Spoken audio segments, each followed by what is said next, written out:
bukan seberapa kaya mereka atau seberapa keren mereka, tapi seberapa luas dampak positif mereka bagi masyarakat, seperti itu, Mas. Saya sempat meragukan diri saya, Mhm. namun di situ dibilang, "Kalau misalnya kamu cari menang, itu kamu nggak bakal bisa berkembang." Dan sesampainya di Surabaya, ketika kami sudah sampai di sana, itu kami karena duitnya sudah habis gitu, Mas, sudah tidak ada uang lagi, itu kami menginap di masjid. Kami tidak mencari penginapan. Balas dendam terbaik ketika kita Iya, gagal itu mhm. adalah menjadikan versi kita menjadi yang lebih baik. Iya, Betul? benar-benar saya setuju Iya, ya. iya. Halo Sobat Orbit, kembali lagi di Orbitcast bareng aku Holid Aldi Abdullah. Dan pada podcast kali ini kita bakal membahas sebuah tema yang cukup menarik dan cukup relate sama diri kita sendiri ya teman-teman. Dan untuk tema kali ini kita bakal keluar dari zona nyaman kita, yaitu kali ini kita bakal membahas tema tentang from inside to outside, perjalanan menjadi versi terbaik diri sendiri. Nah, Sobat Orbit pernah ngerasa nggak sih kalau misalkan kadang kita tuh pernah mengalami perjalanan yang cukup jauh, perjalanan membentuk diri sendiri, cuman kita tuh masih bertanya-tanya, kayak ini tuh udah bener versi terbaik kita belum sih gitu. Dan aku sendiri ya teman-teman Orbit semuanya, aku tuh sering mengalami itu semua gitu. Nah, pada podcast kali ini kita bakal bedah tuntas kira-kira bagaimana cara kita meyakini diri sendiri bahwa perjalanan yang kita pilih itu adalah perjalanan yang terbaik untuk versi kita sendiri. Nah, apalagi di umur sekarang ya, teman-teman semua, banyak banget hal yang berubah. Mulai dari cara kita berpikir, cara kita melihat diri kita sendiri, dan bagaimana cara kita memandang orang lain melihat diri kita sendiri seperti itu. Dan jujur aja ya, bahwasanya proses menjadi versi terbaik itu nggak selalu kelihatan keren, teman-teman. Kadang justru perjalanan itu bikin kita ngerasa bahwa perjalanan itu bikin kita berantakan dan penuh ragu dan juga ngerasa kita tuh capek sendiri gitu teman-teman. Nah, pada podcast kali ini kita mendatangkan narasumber yang hebat teman-teman semua. Seorang mahasiswa berprestasi di salah satu kampus terbaik di Yogyakarta. Yaitu beliau ini merupakan mahasiswa yang telah menjalani proses menemukan versi terbaiknya nih teman-teman. Penasaran? Langsung aja kita kenalan sama narasumbernya. Halo Mas Ojan. Halo, Halo, boleh menyapa Sobat Orbit mungkin halo Mas Ojan? teman-teman Orbit. Ya, Oke, gimana kabarnya Mas Ojan hari ini? alhamdulillah saya sehat. Sehat, Iya, oke. Tadi Mas Ojan ini ngerasa kayak udah siap banget nih ya bikin iya, berbagi pengalaman sama oke, teman-teman sudah Orbit. ready saya. Sudah Iya, ready, oke. Nah, langsung aja ke pertanyaan Mas Ojan. iya boleh. Oke, baik. Mas Ojan, kalau boleh diminta jujur nih, Iya, Mas Ojan itu sekarang kira-kira udah menjadi seseorang yang memiliki versi terbaik Ojan atau belum nih? oke. Jadi sebelumnya itu kita kan kadang belum tahu ya menjadi versi terbaik itu seperti apa. Kita memerlukan banyak referensi seperti itu. Namun kalau dari saya sendiri, jujur saya masih belum menjadi versi terbaik dalam diri saya. Namun sampai detik ini saya ya sudah berjuang untuk mencapai titik yang saya inginkan. Karena menurut saya jika kita merasa sudah cukup saat ini, itu kita ya sama saja kita nggak perlu menaiki level lainnya seperti itu. Makanya saya merasa saya masih perlu cukup harus banyak belajar lagi dan mencari banyak pengalaman lagi seperti itu. Berarti untuk sekarang ini Mas Ojan baru proses menjadi versi terbaik gitu ya? Benar sekali, Oke, Mas. kalau boleh diceritakan gimana nih perjalanan Mas Ojan, proses Mas Ojan itu untuk menjadi seorang yang mempunyai versi terbaik gitu. Oke. Boleh diceritakan? Oke, jadi untuk prosesnya tentu saja Mhm. saya di sini menekankan kalau kegagalan itu merupakan proses paling terbaik dalam hidup. Seperti ketika kita gagal, mungkin kita akan mengecewakan teman-teman kita, keluarga kita, bahkan diri kita sendiri. Namun di saat itulah kita bisa merekonstruksi, kita bisa mencari jati diri kita bisa mencari mimpi yang menurut kita lebih pantas untuk kita terima. Ini saya boleh cerita sedikit ya? Boleh, boleh, boleh. Langsung di sini aja. Jadi sebelumnya itu saya Ya. ingin daftar ke luar negeri sebenarnya. Dari yang sudah saya ceritakan sebelumnya, saya fokusnya sebenarnya pengen ke luar negeri. Oke. Dan ketika itu teman-teman saya sudah tahu, keluarga saya sudah tahu, dan mereka banyak mendukung saya. Namun tidak disangka saya tidak mendapatkan rezeki ke luar negeri, dan waktu itu posisinya saya sedang kerja gitu mas. Saya sedang kerja di Jakarta, di Rabbani, dan itu benar-benar menjadi pukulan yang lumayan keras bagi saya. Dan akhirnya ketika saya ingin mencoba untuk gap year, itu saya diingatkan kembali, saya dinasihati oleh ustadz saya, namanya Ustadz Azhari, nanti semoga saja beliau mendengar, untuk jangan menyerah dan melanjutkan pendidikan khususnya di Jogja. Akhirnya saya pun ikut UMPTKIN, saya lulus, dan ketika pertama kali saya di Jogja, itu saya tidak ada niat besar untuk menjadi apa-apa gitu mas. Saya ya hanya sekedar kuliah saja, saya ingin cepat lulus seperti itu ya mas ya. Betul. Dan ketika saya menjalani hari tanpa tujuan seperti itu, tanpa mimpi seperti itu, saya jujur merasa kosong sekali. Karena di sisi lain saya juga melihat teman-teman saya yang lain gitu ya. Saya dulu ini sempat membandingkan diri saya dengan teman-teman yang lain juga gitu kan. Masuk di semester 2 itu saya dipertemukan oleh orang-orang yang menurut saya mereka keren sekali. Jadi standar sukses mereka itu mas, kalau saya pertanyakan ke mereka itu bukan seberapa kaya mereka atau seberapa keren mereka, tapi seberapa luas dampak positif mereka bagi masyarakat seperti itu mas. Dan saya sangat termotivasi dengan orang-orang seperti itu. Makanya ketika saya lagi down-downnya, itu saya sempat mengikuti banyak lomba yang saya banyak gagal waktu itu. Saya juga sempat buat konten juga, itu awal-awal banget buat konten yang kontennya masih belum jelas. Terus ketika saya sudah banyak mendapatkan kegagalan itu, mungkin itu adalah salah satu bentuk Tuhan untuk memberikan saya kesempatan kedua. Jadi ketika saya sudah menyerah, saya tidak mau lagi aktif di mana-mana gitu, saya ingin biasa saja sebagai mahasiswa. Itu saya di-chat oleh kakak tingkat saya, mengajak saya untuk membuat suatu artikel jurnal yang pada saat itu posisi saya masih maba mas, masih semester 2 seperti itu. Iya. Jadi bikin jurnal gitu. Benar. Jadi artikel jurnal itu kan berbahasa Inggris karena itu forumnya internasional. Dan saya benar-benar, waduh bang, kalau misalnya seperti ini kayaknya nggak bisa deh gitu kan. Saya sempat meragukan diri saya. Namun di situ dibilang kalau misalnya kamu cari menang itu kamu nggak bakal bisa berkembang, katanya seperti itu. Jadi ketika kita berkompetisi, kita mencari apa yang bisa mengembangkan diri kita, jangan mencari menang. Menang itu mungkin bonus, katanya seperti itu kan. Dan itu membuat saya, oke, saya terima tantangannya dan saya akhirnya menulis. Di perjalanan saya menulis itu bang, itu benar-benar menurut saya agak berat. Karena ketika itu saya udah bikin proposal di mana-mana, itu kan posisi konferensi internasionalnya itu di Surabaya. Sementara kita pasti memerlukan dana untuk membayar konferensi dan pergi ke Surabaya. Tapi ketika saya memberikan proposal kemana-mana, bahkan ke fakultas saya sendiri, itu belum rezeki. Sementara teman saya yang ikut menulis tapi beda fakultas itu mendapatkan fully funded untuk ke sana. Makanya di saat itu juga saya mencari pinjaman kemana-mana, saya sampai ngomong sama orang tua saya kalau saya akan pergi ke Surabaya, sehingga secara tidak langsung saya harus minta duit ke mereka seperti itu. Dan sesampainya di Surabaya, ketika kami sudah sampai di sana, itu kami karena duitnya sudah habis gitu mas, sudah tidak ada uang lagi, itu kami menginap di masjid. Kami tidak mencari penginapan. Ketika kami di masjid itu, kami sekalian menulis, kami sekalian merevisi apa yang telah kami buat, apa yang telah kami tulis. Dan itu jujur agak berat sekali menurut saya, karena pas lagi nulis itu saya diusir sama marbotnya ketika itu.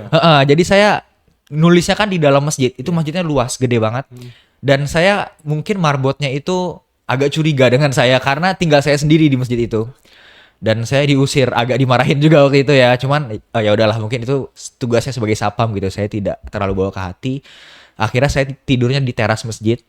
Yang ketika itu benar-benar Surabaya panas ya, dan nyamuknya banyak sekali. Jadi benar-benar berat sekali menurut saya ketika itu. Dan paginya kami harus berangkat untuk presentasi. Ketika presentasi itu, cutting saya diberikan kesempatan untuk memberikan pidato di forumnya UINSA, sehingga kami bisa memperkenalkan UIN di forum itu. siapa itu Amin Abdullah, apa itu eh, visi besar UIN Sunan Kalijaga seperti itu. Sehingga oh nyata ini ya anak UIN Sunan Kalijaga seperti itu Mas. Dan tanpa disangka juga setelah saya menulis, setelah saya selesai konferensi itu kami menjadi first winner di dalam Kalijaga Prestasi pada tahun 2025 kemarin. Itu benar-benar saya agak agak menangis terharu saya waktu itu Mas. Jadi pagi-pagi banget saya baru bangun itu di chat, Jan, ini kita gokil banget, kita masuk ke dalam Kalijaga Prestasi yang bakalan maju dikasih piala gitu. Padahal mahasiswa berprestasi di kampus saya itu banyak Mas, 500-an lebih. Ya. Tapi saya dan tim saya ketika itu malah mendapatkan kesempatan untuk maju dan mendapatkan. Wah itu saya benar-benar senang sekali. Dan jujur di waktu saya mengangkat piala itu, saya mengangkat piala Kalijaga Prestasi, itu saya merasa bahwa sepertinya saya lebih cocok di sini dan saya bisa menemukan diri saya di sini. Itu. Oke, luar biasa. Kalau boleh menggarisbawahi ya Ojan apa yang disampaikan oleh cerita Ojan ini ya teman-teman Orbit ya.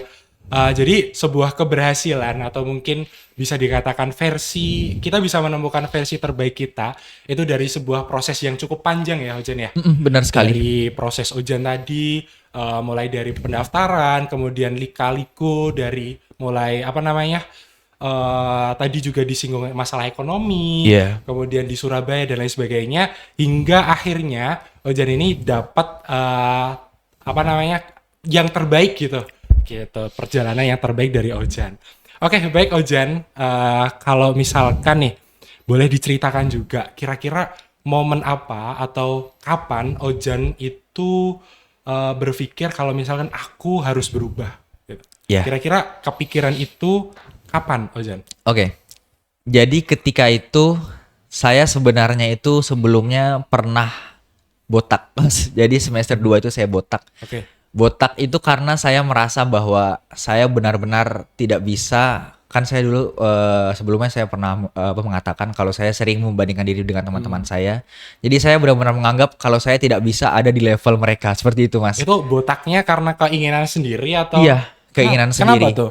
Karena ketika itu seperti ini Mas, di dalam satu hari itu kalau saya baca buku, itu kita memiliki perhatian yang sangat banyak pada semua hal. Dan ketika saya botak itu sebagai salah satu bukti atau janji kepada diri saya sendiri saya harus berubah. Di situ tuh jujur berat sekali ketika saya botak dan saya juga menulis, kalau nggak apa-apa, maksudnya nggak apa-apa kalau saya tidak bisa sekeren mereka. Seperti itu Mas.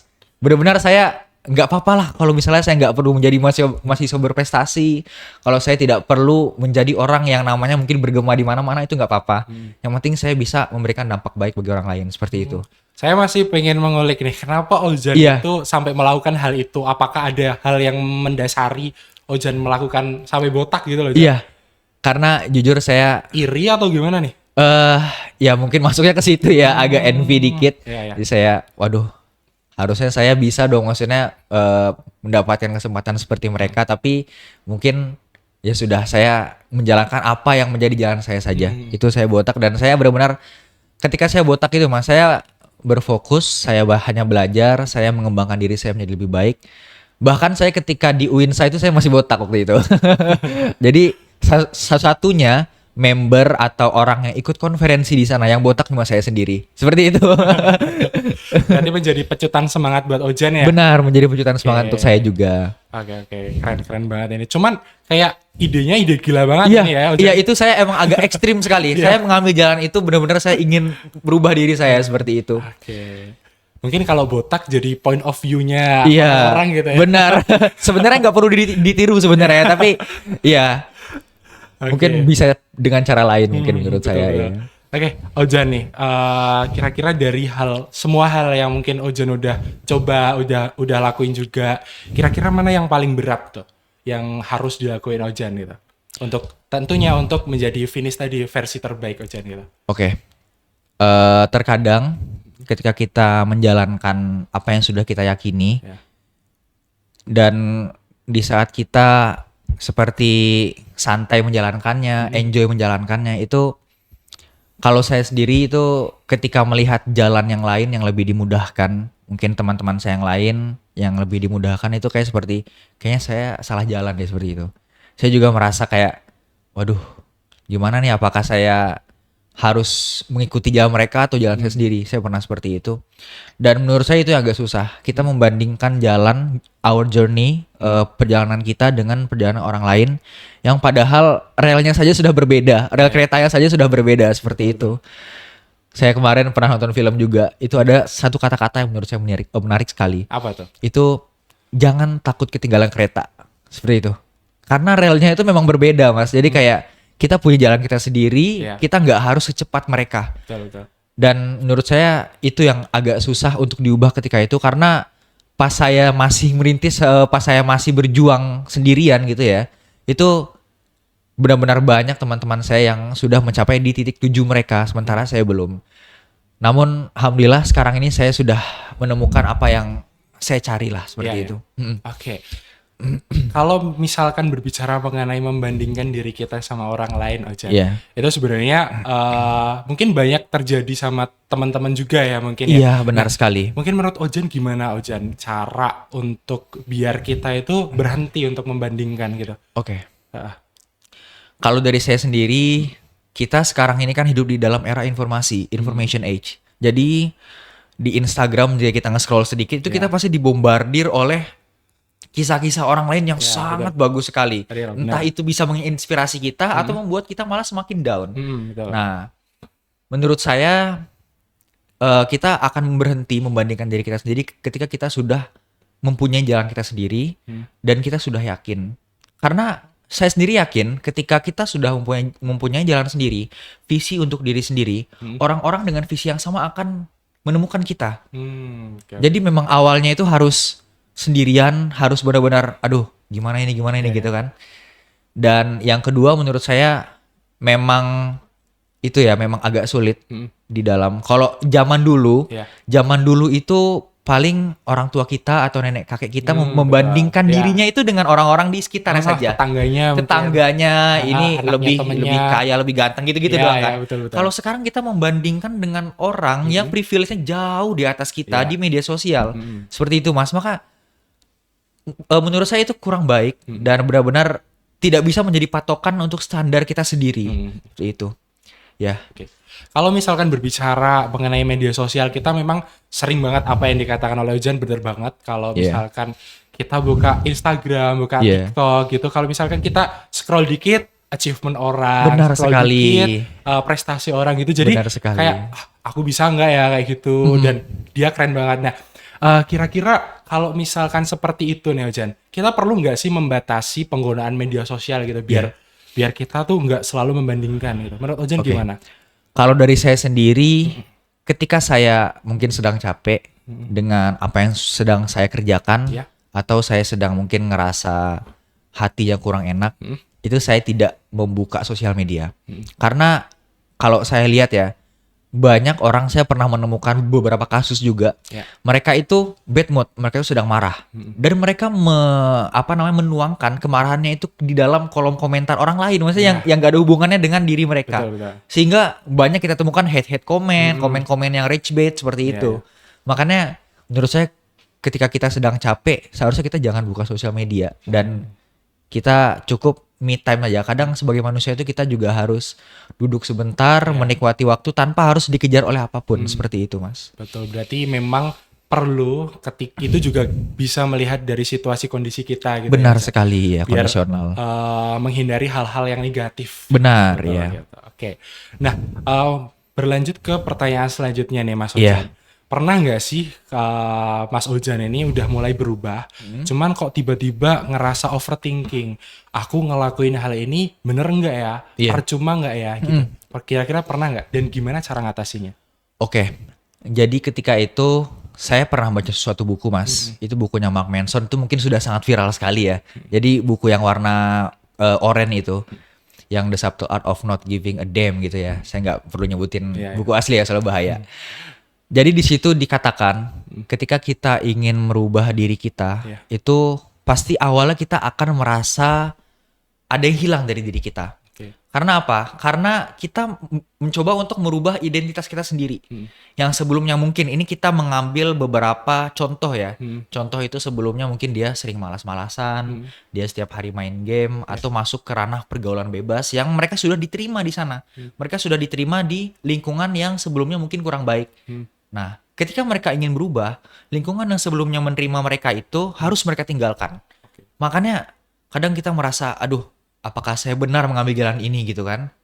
Namun baik lagi dengan yang saya katakan sebelumnya, jika kita mempunyai visi untuk diri kita sendiri, kita memiliki mimpi dan sesuatu yang akan kita achieve, orang-orang yang memiliki visi yang sama dengan kita akan datang ke kita dengan sendirinya seperti itu. Dan ketika kita sudah berkumpul, kita sudah menemukan orang-orang yang satu visi dengan kita, hal-hal besar bisa kita capai menurut saya. Betul, betul, betul. Iya. Oke, berarti untuk menghindari hal-hal itu kita harus kuatin dulu faktor internal kita ya. Benar Diri sekali. kita. Aku ini udah bener jalanku. Jadi Iya. kita harus konsisten bener-bener ngelakuin apa yang dirasa kita tuh udah bener gitu ya. Iya, benar Terus habis sekali. itu baru nanti faktor eksternal itu akan datang ke diri kita. Betul gitu. Benar maksudnya? sekali. Oke. Nah, selanjutnya nih Mas Ojan, kira-kira perubahan apa yang Mas Ojan rasain sekarang itu kira-kira lebih banyak didorong sama faktor internalnya atau faktor eksternalnya? Ini menyambung sama pertanyaan sebelumnya. Iya, Ya. yang sudah saya jelaskan tadi betul, mungkin betul. ya. Menurut saya faktor internal itu adalah hal yang paling penting, Basicnya ya. basicnya. Karena orang lain tidak bisa merubah kita jika kita tidak ada niat untuk merubah diri sendiri. Itu jelas. Maksudnya eh, kamu harus belajar ini, kamu harus bisa ini, harus bisa itu. Itu kan tuntutan dari Orang eksternal lain, kita. betul. Sementara kalau dari diri kita nggak mau, itu ya bagaimana? Ya, sulit jalannya ya. Sulit sekali untuk menjalaninya. Makanya menurut saya kita coba dari diri sendiri dulu, kita coba berjuang sendiri dulu. Memang awalnya agak pahit dan ketika kita sudah lancar, kita sudah berada di jalur yang tepat, dukungan dari eksternal tuh akan datang. Kalau menurut pengalaman saya sendiri ya, itu akan datang dengan sendirinya, seperti itu. Oke, berarti lebih penting dan juga mungkin Mas Ojan ini perubahan ini lebih banyak di latar belakangi dari faktor diri Mas Ojan sendiri. Benar sekali. Mas Ojan pengen berubah menjadi yang lebih baik, betul? Iya, seperti itu. Oke, baik. Nah, selanjutnya Mas Ojan ya, kira-kira kamu ini pernah ngerasa bingung nggak? Sebenarnya siapa sih aku? Terutama pas waktu lagi proses. Kan kita ketika lagi proses sesuatu, di tengah jalan mungkin ada faktor capek, faktor kok ini nggak sampai-sampai, itu kan pasti Iya. diri kita sendiri itu pasti kok ini aku bener nggak sih? Ini aku Iya. apa namanya? Ya pasti ada lah banyak pikiran-pikiran seperti itu. Nah, kira-kira seperti apa tuh Mas? Kira-kira pernah ngerasa bingung nggak? Kalau saya sendiri tentu pernah ya. Tentu pernah sekali merasa bingung. Ya. Merasa saya salah jalan gitu, bahkan untuk masuk ke kampus ini saja saya pernah merasa salah jalan. Jadi kayak menurut saya sendiri perasaan salah jalan itu normal dalam sebuah pengembangan diri. Oke. Menurut saya sendiri ya. Karena ya itu tadi, kita menghilangkan identitas kita yang sebelumnya dan kita mencari diri kita yang sebenarnya. Ini ada hubungannya Mas. Jadi Masnya mungkin pernah dengar Ya, apa tuh? menjadi diri sendiri sama menjadi versi terbaik diri sendiri. Itu dua hal yang berbeda Mas. Oke. Bedanya apa tuh Mas? Beda ya. Menjadi diri sendiri itu kalau yang saya lihat ya, saya pernah melihat orang podcast membahas seperti ini juga Iya, ya. iya. Menjadi diri sendiri itu ya kita seperti ini saja. Kita ya tidak mau menerima dari pendapat-pendapat dari eksternal atau hal-hal yang mungkin lebih baik bagi kita Iya. yang itu di luar diri kita. Jadi kita gini-gini aja udah. Kita menjadi diri sendiri. Kalau misalnya kita cara berbicara buruk itu ya emang diri kita. Kita nggak ada keinginan untuk merubahnya. Sementara menjadi versi terbaik dalam diri sendiri, di diri sendiri itu menurut saya adalah ketika kita menerima diri sendiri, semua hal kekurangan dan kebaikan tuh kita terima dan kita mau, kita ingin gitu loh untuk merubahnya. Oke. Seperti itu Mas, menurut saya. Makanya kalau menurut saya lebih baik kita menjadi versi terbaik dalam diri sendiri. Nggak perlu jadi orang lain, kita cuma hanya belajar dari orang lain. Tapi diri kita ya tetap seperti ini, yang tetap harus berkembang sampai nanti kita berada di posisi yang kita inginkan seperti itu. Oke, luar biasa banget ini jawaban dari Mas Ojan. Nah, Iya. selanjutnya Mas Ojan, kira-kira tentu Mas Ojan sekarang sama Mas Ojan yang dulu itu kan pasti berbeda. Iya, Nah, gimana reaksi orang-orang ketika melihat perubahan Mas Ojan ini? Oke. Sebenarnya saya yang dulu dan saya yang sekarang ini jujur beda sekali. Bedanya jauh. Yang dulu banget. gimana tuh, boleh diceritain? Yang dulu itu saya untuk berbicara di mic seperti ini saja saya gitar gitu Mas. Gitar ya? Takut ya. Takut. Dan saya tidak terlalu suka membaca buku, saya tidak terlalu suka belajar hal baru karena saya merasa saya sudah cukup waktu itu. Saya sudah cukup bisa. Iya. Jadi ya disitulah justru titik stuck saya. Dan untuk saat ini menurut saya sudah banyak perkembangan untuk diri saya sendiri dan reaksi orang-orang di sekitar mungkin agak berat ya. Karena yang saya bilang tadi, teman-teman yang menganggap diri kita yang sudah menerima diri kita yang dulu, Iya. yang mungkin tidak terlalu berkembang, Iya. ketika kita sudah berada di atas itu ada yang nge-support itu banyak. Oke. Namun tidak sedikit juga yang mereka itu ya mungkin seperti yang fenomena sekarang ini Ya. ya, crab mentality. Seperti itu juga ada. Tapi saya hanya berhusnuzon saja pada mereka.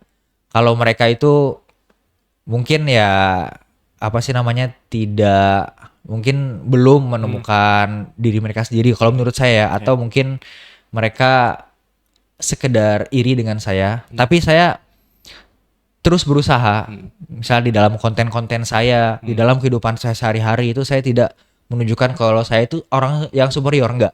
Saya memang berasal dari bawah sekali ketika saya tidak punya tujuan, tidak apa-apa seperti itu kan. Dan ketika saya sudah mencapai di titik yang mungkin mereka inginkan, mereka menjadi seperti itu. Begitu. Oke, dan ini melanjutkan pertanyaanku yang tadi ya Mas Ojan ya. Mas Ojan kan sekarang juga seorang konten kreator yang Iya, mana benar. saya lihat konten-konten Mas Ojan ini sangat motivasi sekali ya. Aduh, terima Luar kasih. biasa. Ya. Bukan hanya motivasi untuk diri sendiri, tapi motivasi untuk pelihat dari konten Mas Ojan. Iya. Nah, kira-kira Mas Ojan nih, tadi disampaikan bahwasanya tidak sedikit orang yang mungkin tidak mensupport, mencibir dan lain sebagainya. Itu pasti ada ya Mas Ojan. Iya. Nah, kira-kira gimana nih cara mengatasi itu biar nggak jadi gerundelan hati dan biar kita tetap konsisten menjalani itu gitu. Oke. Jadi di dalam bukunya Atomic Habits, James Clear waktu itu di halaman terakhirnya, di paragraf terakhirnya itu dia bilang, kalau kita suatu saat itu akan menyesal, Mas. Kenapa saya bilang begitu? Kita suatu saat akan menyesal karena kita mengikuti perkataan orang lain, sementara di masa depan mereka tidak bertanggung jawab pada diri kita, pada pilihan yang telah kita pilih. Jadi kalau saya ngonten, ada teman saya yang bilang, ngapain sih lu ngonten gitu kan? Ya bahasanya gitu seperti itu. Jadi kayak, oh ya udah ini kan jalan saya seperti itu. Dan benar-benar saya menerapkan prinsip bodo amat yang paling besar ketika itu. Jadi kayak, oke, ini menurut saya ini adalah jalan yang mulia, ini adalah jalan yang menurut saya jalan yang bagus. Dan saya, ya sudah, saya menjalankan itu saja. Walaupun sedikit ketika itu yang mensupport. Makanya saya sangat berterima kasih ya kepada teman-teman saya yang sampai detik ini dari awal saya maba dulu atau dari awal saya SMP SMA dulu itu masih mensupport saya sampai saat ini. Itu saya sangat berterima kasih dengan mereka. Karena justru mereka yang bisa membangkitkan semangat saya. Pas saya lagi jatuh, mereka ngajak ketemuan, mereka ngajak main seperti itu, Mas. Oke, karena memang afirmasi positif itu sangat diperlukan kita. Sangat diperlukan ya, walaupun sebenarnya bukan tujuan, tapi memang bisa membangkitkan kita seperti itu. Betul banget itu. Oke, baik. Kita beranjak ke pertanyaan selanjutnya Mas Ojan, karena ada beberapa lagi nih. Nah, kira-kira Mas Ojan, seberapa besar pengaruh kondisi mental Mas Ojan terhadap semangat buat berkembang? Iya. Soal mental health ya, jujur saya masih belum banyak baca-baca tentang mental health, tapi itu merupakan salah satu fenomena yang sangat menurut saya sangat kritis ya, apalagi di zaman-zaman Gen Z seperti ini ya. Seperti pas saya kerja dulu itu permasalahan mental health para Gen Z seperti apa, apakah mereka itu kuat di dalam suatu pekerjaan itu apa enggak, malah ada fenomena kalau Gen Z itu sering pindah-pindah kerja seperti itu Mas. Kayak misalnya ini bosnya nggak enak nih, pindah. Terus karyawannya nih sering cibirin aku nih, pindah. Seperti itu banyak sekali. Tapi kalau dari saya sendiri, dari semua perubahan yang telah saya alami, mungkin saya mengalami development yang bagus ya. Yang dulu mental saya itu mental yang benar-benar tidak mau berkembang saya. Jujur, saya agak buat apa sih berkembang gitu ya. Udah gini-gini aja seperti itu kan. Tapi justru ketika saya menemukan orang-orang yang tepat, saya menemukan diri saya sendiri, jalur saya sendiri, ya saya bisa. Saya bisa untuk mengembangkan. Kalau mental, itu menurut saya diperkuat. Ya kita harus memang kuat sekali sih mental saya. Ketika ada orang yang tidak suka dengan kita dan meragukan diri kita jangan sampai meragukan diri kita sendiri gitu loh. Karena gimana caranya kalau semisal kita bikin konten atau kita mengisi suatu materi, orang lain akan yakin dengan kita, sementara diri kita nggak yakin dengan diri kita sendiri. Iya, itu kata-kata dari Danang Sadewa. Emang keren banget beliau. Iya, saya sangat terinspirasi lah sama beliau gitu. Oke, berarti memang harus ketika kita akan melakukan sesuatu, apalagi sharing sesuatu sama orang lain, itu kita harus kuatin diri sendiri. Benar. Betul banget. Oke. Nah, selanjutnya Mas Ojan, saya teringat sama jawaban Mas Ojan di pertanyaan awal-awal tadi. Kalau misalkan Mas Ojan saat ini tuh masih proses menuju versi terbaik. Iya. Kira-kira Mas Ojan punya gambaran nggak? Kira-kira versi terbaik aku nanti itu seperti apa? Gitu. Oke. Gambaran versi terbaik ya. Jujur saya masih belum punya gambaran yang jelas sebenarnya Mas. Saya menjalankan apa yang menjadi jalan saya saja. Tapi yang pasti untuk menjadi versi terbaik diri saya sendiri, itu dari seberapa besar pengaruh positif saya bagi orang lain. Menurut saya seperti itu. Karena ketika saya ngonten, ada beberapa orang yang dia terinspirasi dan mereka mau merubah hidup mereka karena telah melihat konten saya itu. Menurut saya itu adalah standar keberhasilan saya. Saya mungkin kalau untuk harta, untuk kekayaan itu adalah alat saya untuk mendapatkan itu, untuk bisa memberikan hal baik bagi orang lain. Menurut saya seperti itu. Versi terbaik Mas Ojan berarti adalah bagaimana cara kita bisa memberikan kebermanfaatan untuk orang lain. Iya, benar sekali. Nah, dan mungkin apakah sampai sekarang Mas Ojan ini kira-kira udah berapa lama ngonten Mas Ojan? Saya sebenarnya ngonten itu sudah dari SMA Mas. Tapi waktu itu kan masih belum jelas ya arah kontennya kemana. Itu sudah sekitar agak 3 tahunan. Tapi itu memang agak itu nggak terlalu konsisten. Dan mulai naik-naiknya itu ketika saya semester 3 dan 4 seperti itu. Mas. Dan sampai sekarang ini apakah sudah ada mungkin yang DM private ke Mas Ojan gitu, Mas terima kasih banyak atas motivasi bla bla gitu? Iya. Pasti sudah ada. Ada 1-2 orang. Oke, berarti dan itu saya sangat senang menurut saya. Oke, berarti apa yang disampaikan Mas Ojan tentu dapat diterima oleh orang lain gitu. Iya, benar Mas. Oke, dan gitu Sobat Orbit. Jadi Mas Ojan ini adalah salah satu content creator juga. Iya. Kira-kira media sosialnya apa boleh disampaikan ke bisa dicari ya teman-teman. Itu namanya Fauzan SZ, Fauzan.SZ seperti itu saja. Boleh dicari. Content creator yang teman-teman kira-kira butuh motivasi, boleh didatengin IG-nya Mas Ojan. Aduh ya, promosi dikit ya. Iya.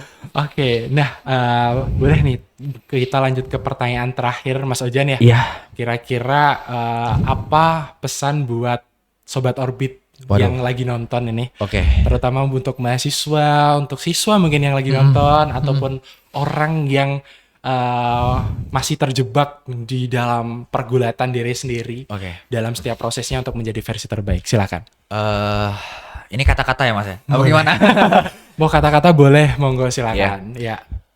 Kalau menurut saya di dalam bukunya itu yang Mark Manson saya pernah baca, ketika kita hanya berfokus pada hal-hal yang kita anggap mulia, kita anggap baik, dan kita membuang hal-hal negatif yang ada di diri kita dan pikiran kita, orang lain akan mengikuti kita dan orang lain akan terinspirasi dengan apa yang kita kerjakan. Karena ya menurut saya hidup ini nggak selalu di atas terus Mas. Jadi kita memang perlu, gagal itu sangat perlu teman-teman. Kita gagal, kita jatuh, kita merekonstruksi apa yang kita yakini, kita menjalani lagi kehidupan baru. Itu menurut saya adalah hal yang baik. Dan titik perubahan saya itu ketika saya mengalami banyaknya kegagalan. Jadi jangan takut gagal teman-teman. Terus berjuang walaupun memang agak berat ya. Dan ya Mungkin situ aja. Oke, dan apa yang disampaikan Mas Ojan ini aku jadi teringat salah satu kata-kata Iya. motivasi kalau nggak salah dari Ali bin Abi Thalib ya Mas. Oh ya. Apa itu Mas? Balas dendam terbaik ketika kita gagal itu adalah menjadikan versi kita menjadi yang lebih baik. Iya, Betul? benar-benar saya setuju ya. Setuju Oke, sekali. baik. Terima kasih banyak Mas Ojan. Iya, terima kasih Mungkin juga. ada yang disampaikan lagi sama Sobat Orbit? Sobat Orbit ya. Iya, boleh. Jujur sih saya dengan teman-teman Orbit ini saya merasa ada yang lebih hebat daripada saya, tapi mungkin seperti ini. Apa ya? Motivasi terbaik gitu ya menurut saya. Motivasi terbaik itu kadang nggak hanya datang dari orang-orang yang kelihatan sukses, Mas. Nggak hanya datang dari orang-orang yang dia mungkin dibiayai negara, dia punya dampak yang sangat besar sekali seperti itu.